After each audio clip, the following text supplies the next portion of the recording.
نظم حضور رسالت مآب صلی اللہ علیہ وآلہ وسلم میں بند 3 اشعار 11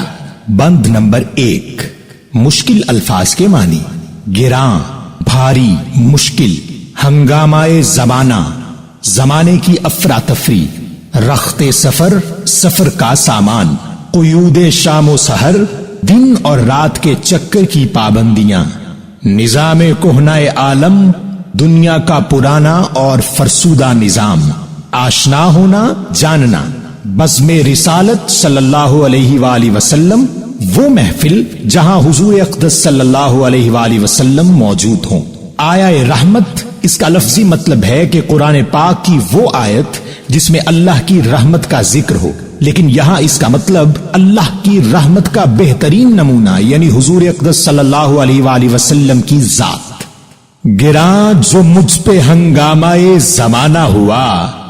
جہاں سے باندھ کے رخت سفر روانہ ہوا، قیود شام و سحر میں بسر تو کی لیکن نظام کہنہ عالم سے آشنا نہ ہوا۔ فرشتے بزم رسالت میں لے گئے مجھ کو، حضور آیا رحمت میں لے گئے مجھ کو۔ تشریح۔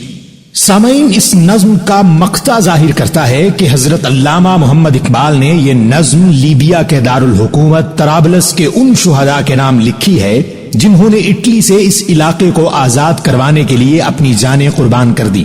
اقبال رحمت اللہ علیہ اس نظم میں حضور اقدس صلی اللہ علیہ وآلہ وسلم کے سامنے پیش ہونے کا منظر بیان کر رہے ہیں۔ پہلے شعر میں فرماتے ہیں کہ جب اس زمانے کے ہنگامے افراتفری اور ظلم کی لہر مجھ سے برداشت نہ ہوئی تو میں سب کچھ چھوڑ کر اپنا سامان باندھا اور سفر کے لیے روانہ ہو گیا۔ یہاں اس سفر سے مراد ہر قسم کی قید سے آزاد ہونا ہے، جس کا ذکر آپ اگلے شعر میں بھی فرما رہے ہیں کہ میں نے اس زمانے میں کئی راتیں اور دن گزارے، انسان کی توقیر اور عزت کے لیے کام کیا، لوگوں کی اصلاح کی کہ شاید وہ اپنے آپ کو پہچان سکیں، لیکن ایسا نہ ہو سکا۔ میں آج تک اس پرانے اور قید و بند میں خوش رہنے والے زمانے کا سامنا کرتا رہا جس سے مجھے ہمیشہ سے الجھن اور تکلیف تھی۔ اور پھر تیسرے شعر میں گویا ہوتے ہیں کہ جب سفر پر نکلا تو میرا مقصد حضور اقدس صلی اللہ علیہ وآلہ وسلم کے سامنے حاضری پیش کرنا تھا، اس لیے فرشتے مجھے آپ صلی اللہ علیہ وآلہ وسلم کی بارگاہ میں لے گئے۔ میں اس شخصیت کے سامنے پہنچ گیا جن کے بارے میں قرآن پاک کی سورۃ الانبیاء کی آیت نمبر 107 میں فرمایا گیا ہے کہ ہم نے آپ کو تمام جہانوں کے لیے رحمت بنا کر بھیجا۔ میں ان کی بارگاہ میں پہنچ گیا جنہوں نے اپنے ہر دشمن کو بھی معاف فرمایا تھا۔ بند نمبر 2 مشکل الفاظ کے معنی اندلیب ایک خوش رنگ پرندہ جس کا سر سیاہ، پیٹھ خاکستری اور دم کے نیچے سرخی ہوتی ہے۔ بلبل، لیکن تصوف کی دنیا میں اس سے مراد عارف ہے جو ہمیشہ ذکر و فکر میں رہے اور بعض عاشق کو مراد لیتے ہیں۔ باغ حجاز، حجاز کا باغ، گرمی نوا، صداؤں کی حرارت، گداز نرم ہونا، سرخوش مستی میں گم، سرور کی کیفیت، جام ولا محبت کی شراب، فتادگی عاجزی و انکساری، غیرت سجود نیاز کئی سجدوں کا باعث رشک یا کئی سجدوں کا قربان ہونا، سوئے گردوں آسمان کی جانب، ملائک ملک یعنی فرشتے کی جمع، رفعت پرواز بلندی پر اڑنا، باغ جہاں دنیا کی رونقیں، برنگے بو خوشبو کی مانے۔ کہا حضور نے اے اندلیب باغ حجاز،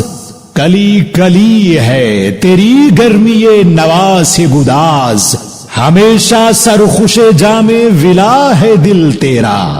فتادگی ہے تیری غیرت سجود نیاز، اڑا جو پستی دنیا سے تو سوئے گردوں، سکھائی تجھ کو ملائک نے رفعت پرواز، نکل کے باغ جہاں سے برنگے بو آیا،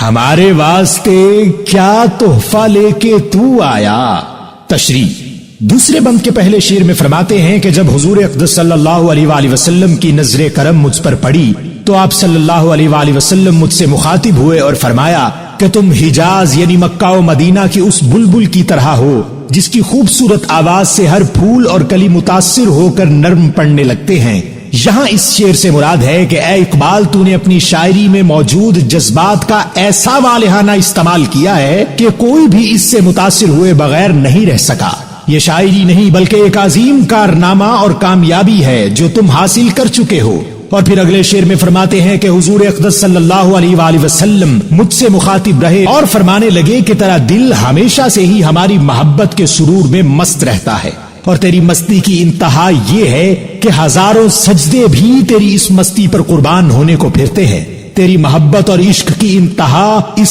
قدر قیمتی ہے کہ سجدے تیری اس کیفیت پر رشک کرتے ہیں۔ اور اسی بند کے تیسرے شعر میں فرماتے ہیں کہ جب زمین کی پستی سے تو انسان ہونے کے باوجود اڑتا ہوا آسمان کی جانب بڑھا، چونکہ تیرا جنون تھا جس نے تجھے یہاں تک پہنچانا تھا، لہذا فرشتے تیری مدد کو پہنچ گئے اور انہوں نے تیری پرواز کو اور بلند کرنے کے لیے تیری مدد کی اور تجھے سکھایا کہ مزید اونچا کیسے اڑا جاتا ہے۔ اور اسی بند کے آخری شعر میں اقبال فرماتے ہیں کہ حضور اقدس صلی اللہ علیہ وآلہ وسلم فرمانے لگے کہ وہ بات درست ہے کہ تو دنیا کے باغ سے ایک خوشبو کی مانند نکل کر یہاں تک پہنچا ہے، یہ بتا ہمارے لیے کیا تحفہ لایا ہے۔ بند نمبر 3، مشکل الفاظ کے معنی۔ طہر، دنیا، کائنات، آسودگی، راحت، سکون، لالا و گل، اس کا لفظی معنی پھول ہے، لیکن یہاں اس سے مراد انسان ہے۔ ریاض ہستی، دنیا کا باغ، نظر،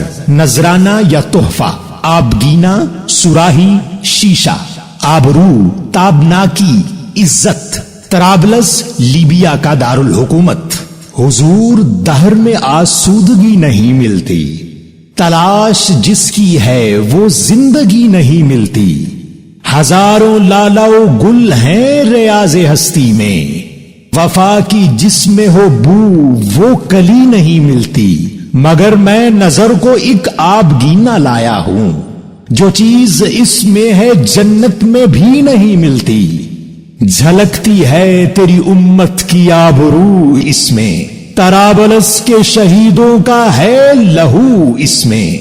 تشریح۔ آخری بند کے پہلے شعر میں حضرت علامہ محمد اقبال رحمت اللہ علیہ حضور اقدس صلی اللہ علیہ وآلہ وسلم کے سوال کے جواب میں فرماتے ہیں کہ اے میرے آقا صلی اللہ علیہ وآلہ وسلم، وہ دنیا جہاں میں رہتا ہوں وہاں سکون جیسی بڑی نعمت انتہائی نایاب ہو چکی ہے، ہر طرف افراتفری کا عالم ہے، لوگ مادہ پرستی کا شکار ہو چکے ہیں، اسی مادہ پرستی کی بدولت مسلمان بھی زوال سے دوچار ہیں، لہٰذا جس زندگی کو میں عرصہ دراز سے ڈھونڈ رہا ہوں وہ اس دنیا میں میسر نہیں لگتی۔ میں جانتا ہوں کہ دنیا ایک باغ ہے جہاں لاکھوں انسان پھولوں کی مانند زندگی گزار رہے ہیں، لیکن میں نے مشاہدہ کیا ہے کہ ایک مخصوص قسم کی افراتفری اور بھاگ دوڑ میں ایسا پھول یا کلی نہیں ملتی جس پر اعتبار کیا جا سکے، جو وفا کا پیکر ہو، جو امت محمدی صلی اللہ علیہ وآلہ وسلم کی آواز بنے، جس کے دل میں مسلمانوں کی چاہت کا جنون ہو۔ لیکن اس ساری صورتحال کے باوجود میں آپ صلی اللہ علیہ وآلہ وسلم کی خدمت میں ایک سراہی لایا ہوں